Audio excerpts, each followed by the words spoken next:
Salve galera do canal, tamo aqui pra falar sobre a Libertadores, que infelizmente foi adiada por causa do Voldemort, coronavírus. A gente não tem monetização, pode falar o nome. E a gente vai falar sobre, depois dessas duas primeiras rodadas, o que aconteceu com os times brasileiros, se eles estão bem pra classificar. A projeção, né? Se eles vão conseguir a classificação para as oitavas, se eles apresentaram um bom futebol. E a gente vai se focar no grupo dos brasileiros, então vamos começar? Sim, por ordem alfabética. Aqui, meu querido Leandro, não. A ordem alfabética dos grupos. Isso. Começando do A. Isso. Exatamente. Vamos lá. Grupo A. Independente Del Valle, Flamengo, Júnior Barranquilla, Barcelona de Guayaquil. E aí estamos falando do principal favorito, atual campeão, né? E o atual campeão da Sul-Americana também. Que provavelmente serão os classificados. A projeção é que ambos, entre eles, decidam primeiro e segundo lugar. Até porque eles têm 2 vitórias em 2 jogos. Sim, os dois estão em primeiro do grupo. O Independente Del Valle ainda está em primeiro por causa do saldo de gols. Sim. E os dois iriam se enfrentar na próxima rodada, que acabou sendo adiada. Mas os dois têm 6 pontos, 100% de aproveitamento. E lembrando que nesse grupo tem um confronto caseiro, que é entre o Del Valle e o Barcelona de Guayaquil. Ou seja, tem um clássico e o Del Valle já saiu na frente no primeiro clássico. Ganhou na casa Isso do Barcelona. é um fator importante. É um fator que dificulta ainda mais o Del Valle, porém ele está sobressaindo. E o Independente Del Valle está na frente por 2 gols, né, de saldo. Sim. Mas eu acho que é muito difícil que ele permaneça na frente. Eu creio que o Flamengo terminará líder dessa fase de grupos com 16 pontos. 5 vitórias e um empate. Empatando fora com o Independente? Com o Del Valle, exatamente. Eu acredito na vitória do Flamengo, acho que vai terminar com 18 pontos. 18? Aí é histórico. E eu acho que tanto o Flamengo quanto o próximo que a gente vai falar aqui, do grupo B, o Palmeiras, os dois vão terminar com 18 pontos. O Palmeiras dos brasileiros, na minha visão, é o que tem um grupo mais fraco. O Tigre está na segunda divisão da Argentina, Bolívar, a gente sabe a fraqueza fora da altitude.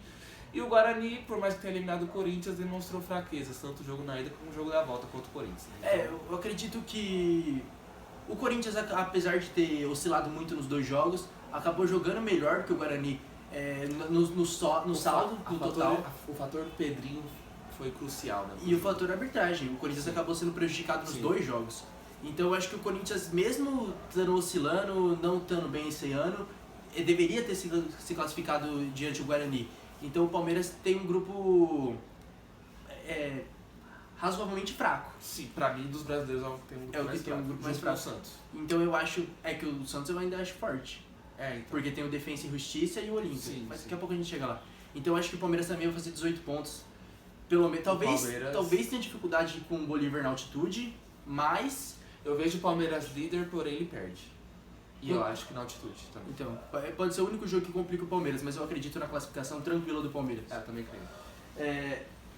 Aí vamos pro grupo C, que tem Jorge Wilstermann, Atlético Paranaense, Peñarol e Colo-Colo. Esse grupo dos brasileiros é o mais imprevisível. O Atlético Paranaense, ele estreia vencendo um dos maiores clubes dessa competição, que é o Peñarol. História. Melhor em história, né? Isso. E enfrenta um Colo-Colo em crise, porém perde. Mas o fator casa do Colo-Colo é forte. Exatamente. Porém, o Atlético Paranaense, por ter um planejamento muito diferente dos seus rivais em relação a colocar o Sub-23 no campeonato estadual e preparar à parte a equipe principal, eu achava que teria um pouco mais de facilidade até física em relação a esse jogo contra o Colo-Colo, e não teve. Foi um time que não se mostrou bem. O Dorival Júnior demonstra não ter o time nas mãos, como o Thiago Nunes tem. Isso é normal, porque apenas o 3º mês de trabalho. Porém, é um grupo que eu não consigo ver o Atlético Paranaense classificado. Você acha que o Atlético Paranaense não vai se classificar? Não. Eu acredito na classificação do Atlético Paranaense porque eu acho que ele vai vencer os 3 jogos em casa. Isso é importante. Mas eu acho muito difícil que ele consiga ponto na altitude contra o Jorge Wilstermann. Porque o grupo do Atlético, ele tem 2 times que eles ressurgem, né? O Colo-Colo já teve em outras temporadas começar mal e terminar classificado, e o Peñarol também. E o Wilstermann tem altitude. Só que aí eu acredito que o Peñarol seja o time mais fraco da chave, porque sim. Tanto no ano passado no grupo do Flamengo, quanto nesse, eu vi os jogos e eu achei um time do Peñarol muito fraco. Vai pela camisa. Eu acho que o Atlético Paranaense dá pra buscar 3 pontos lá no Uruguai contra o Peñarol, E eu acho que esses 3 pontos vão ser essenciais na classificação. Eu não creio na classificação do Atlético Paranaense justamente não pelo nível técnico do time, e sim pela maneira que o planejamento está sendo feito e o Dorival parece que ele não tem ainda mão no time. E eu acho que ao decorrer da Libertadores, apesar que com essa paralisação ele pode ter mais tempo para treinar, para fazer opções. Mas eu acho que o Atlético vai fazer de 10 a 12 pontos e vai se classificar pelo menos em segundo lugar. Seria bom ver todos os brasileiros classificados. Sim, com certeza. Eu vou torcer pro Atlético Paranaense passar. E agora a gente vai pro grupo D, o grupo do Tricolor Paulista, amado clube brasileiro. Tu és forte, tu és grande. E entre os grandes, és o primeiro. Que tem River Plate, São Paulo, LDU e Binacional, os 3 com 3 pontos. E o São Paulo começou muito mal com esse grupo, perdendo pro pior time desse grupo. Porém, a vitória de 3-0 contra a LDU demonstrou um ressurgimento São Paulino. O São Paulo fez 2 jogos bons. O primeiro tempo que ele fez contra o Binacional poderia ter aberto 4, 5-0. Sim, mas a ineficiência ofensiva do time acabou custando caro no jogo contra o Binacional. E no segundo tempo a gente sabia que ia ser. 4.000 metros de altitude não é fácil. Não. O time de São Paulo estava completamente desgastado e o Binacional se aproveitou disso e fez os 2 gols. Aí é que tá, né? Quando você joga numa altitude tão alta, você tem que ser mais eficiente. Uma altitude tão alta? Foi boa. Tem que ser eficiente. Só que eu acho que o São Paulo, conseguindo os 3 pontos contra o River Plate no Morumbi, e conseguindo algum precisa de 3 pontos, ou contra a LDU fora, ou contra o River Plate fora. Eu creio que o São Paulo vai ser mais ajudado pela questão do River Plate vencer os seus rivais do que propriamente pelo São Paulo. Eu acho que o São Paulo vai oscilar bastante. Eu acho que ele vai ser, pra mim ele classifica, porém ele vai classificar com um número baixo de pontos e em segundo. O River Plate sendo soberano. Em segundo eu acredito também que vai classificar em segundo. Mas eu creio que ele perde pra LDU lá, eu creio que ele não vai ganhar os 2 jogos contra o River Plate, porém ele vai classificar mesmo assim. Eu acho que ele vai ganhar do River Plate em casa. Mas ganha do Binacional em casa. Vai ganhar do Binacional em casa, eu acho que vai ganhar do River em casa e... Eu vejo o São Paulo não fazendo mais que 10 pontos. É porque a LDU vai perder algum jogo em casa? Em Quito? Pra mim o jogo mais propício pra ela perder, ela ganha de 3-0. Mas é porque o River tá jogando com o time reserva. Então o São Paulo precisa buscar pelo menos um empate contra a LDU fora de casa, ou torcer pro Binacional tirar ponto em casa de algum dos dois, ou do River Plate. Eu creio que a rodada decisiva pro São Paulo é justamente a última, que é quando o River Plate vencerá a LDU. E o São Paulo tem que ganhar o Binacional. E o São Paulo vai ganhar o Binacional como facilidade. Mas tem que fazer saldo de gol, que é importante. Aí é que tá, por isso que eu acho que o São Paulo não vai terminar essa fase de grupos com mais de 10 pontos. Você me falou que o grupo mais difícil, mais complicado para os brasileiros era o do Atlético Paranaense, eu acho que é o do São Paulo. Não é nem que é mais complicado, é que é mais equilibrado. Eu até acho o do Flamengo, teoricamente, tecnicamente, mas não tá demonstrando isso. Mas o do São Paulo é que assim... É que o São Paulo tem 3 campeões. Você que faz o seu grupo ser fácil ou difícil. Eu lembro que em 2015, o Corinthians, através da pré-Libertadores, entrou no grupo que tinha São Lourenço, que era o atual campeão, São Paulo e um time promissor do Uruguai, que era o Danúbio. O Corinthians tornou esse grupo fácil. E o São Paulo conseguiu se classificar também. E o São Paulo tornou o grupo difícil. Então, às vezes, você torna o grupo fácil ou difícil. No caso do São Paulo, ele está tornando um grupo que, na minha visão, não era o grupo da morte, mas pode ser. Pra mim era, mas o São Paulo ele acabou se complicando com o resultado que ele teve na primeira rodada, mas se o time continuar demonstrando o que vem demonstrando nas últimas rodadas, vai conseguir a classificação, eu creio nisso, mas é muito difícil. E vamos agora pro grupo E, que tem Internacional, Grêmio, América de Cali e Universidade Católica. Grupo E? O grupo UFC. Mas podia ser grupo combate. Né? Grupo UFC é bom. É um grupo que, tecnicamente, um nível muito alto da dupla gaúcha em relação aos seus rivais. O América de Cali e a Católica, que no Chile nem é soberana assim, mas... É um time forte aqui na América do Sul. Então, a questão da Católica é que ela sempre se classifica através de ou um título ou de um vice através do Chile, mas ela chega na competição e nunca demonstra força. Então você também tem a mesma opinião que eu. Os 2 gaúchos vão brigar pela liderança do grupo. Mas é que tá, a questão do Grenal, pelas expulsões, por mais que tecnicamente eu vejo o Inter e o Grêmio acima de América de Cali e Católica, são desfalques importantes. Mas o elenco dos dois é muito forte comparado aos outros. Então, não, sim, continua ainda vencendo, mas você perdeu o Edenilson no esquema do Kudê, o Edenilson talvez seja o principal jogador. Vai ter o Edenilson. Mas aí dá pra jogar o Dali, Sim, o Thiago Galhardo mais pro meio, tem opções, o mas Alessandro.